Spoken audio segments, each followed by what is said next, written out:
சொல்லுங்க மேடம். நீங்க புதுசா வந்த கலெக்டர் வந்தா நீங்க தெரிவிக்க விட்டீங்க போறீங்க மேடம். இது எப்படி மேடம் சாத்தியமாச்சு? மைக் நீட்டா முன்னாடி ஒதுக்கி இருக்கு சொல்லுங்க சார். நான் அப்புறம் பேசிக்கிறேன் சார். மேடம் ஒரே ஒரு கேள்வி மேடம். சார் சொல்றாங்க மூவ் பண்ணி பாருங்க சார். மேடம் மேடம் ப்ளீஸ் சொல்லுங்க சார். சார் ப்ளீஸ் சார் சொல்லுப்பா. போய் சொல்லுமா சார். நீங்க கூட்டு போங்க சார். போய் பாரு. ஒரு நிமிஷம் படுத்து பாரு. அப்படியே பார்த்தேன். கௌதம் கேட்கலாம். என்ன சார் சார் அது மாதிரி அவங்க கூட்டு போது ஒரு முக்கியமான வேலை இருக்கு.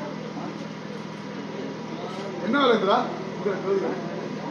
கௌதம்? இந்த கேஸை இன்னைக்கு அவசரமா எடுத்துட்டு ஒரு வேலிடேஷன் இருக்கு. சார் இங்கே வெயிட் பண்ண சொல்றது.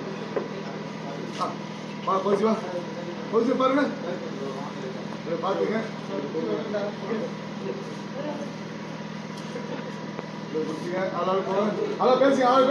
பேசிட்டு என்ன தெரியல. நீங்க போய் பௌசி ஒரு ஆயாட்ட பேசிட்டு இருக்கா தம்பி. அந்த அம்மா உட்காந்துங்க இப்போ எழுப்புறாங்க. எழுப்பி பேசிட்டு இருக்காங்க.